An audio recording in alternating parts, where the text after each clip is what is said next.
Elle, c'est Laura Hay.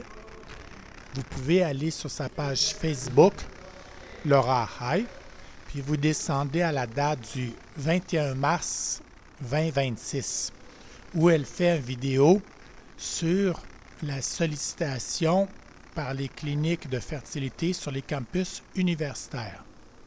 Elle a l'air de s'imaginer que les banques s'installent proches des universités afin d'aller chercher les donneurs étudiants universitaires. Cryobanks and clinics literally create pop-up stands on college campuses.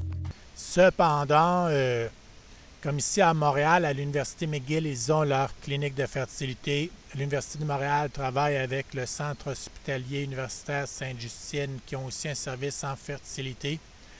Je pense que c'est plus par affinité que les cliniques et banques sont proches des universités. D'ailleurs, ce qui arrive, c'est quand les gens ont besoin de donneurs dans les cliniques, ils contactent leurs contacts dans les départements de médecine et de physiologie pour leur dire d'inciter les étudiants à aller donner en banque. C'est la raison pour laquelle ce sont des étudiants en médecine et en physiologie qui vont aller dans les banques. C'est à cause des contacts professionnels entre les gens des cliniques et des universités, parce que sinon, ils auraient pu faire les mêmes demandes auprès des étudiants en droit ou en génie. Banks love colleges. Here's like a small example. Here's California Cryos, that's Harvard, that's MIT.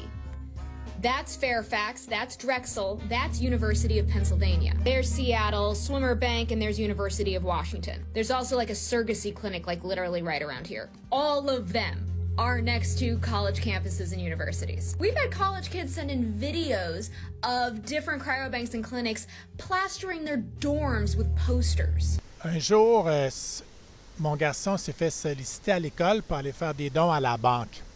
C'était à un moment où est-ce que mes enfants ne savaient pas que j'étais donneur artisanal. Mais j'ai sûrement trouvé que c'était une très bonne idée. La raison pour laquelle un parent aime qu'un enfant marche dans ses traces, c'est qu'ensuite, l'enfant ne peut pas critiquer le parent pour avoir fait ce choix-là. J'avais peur que les enfants se sentent moins uniques du fait que je sois donneur et le fait qu'eux embarquent sur le même chemin m'ouvrait une porte de sortie face à cette culpabilité-là.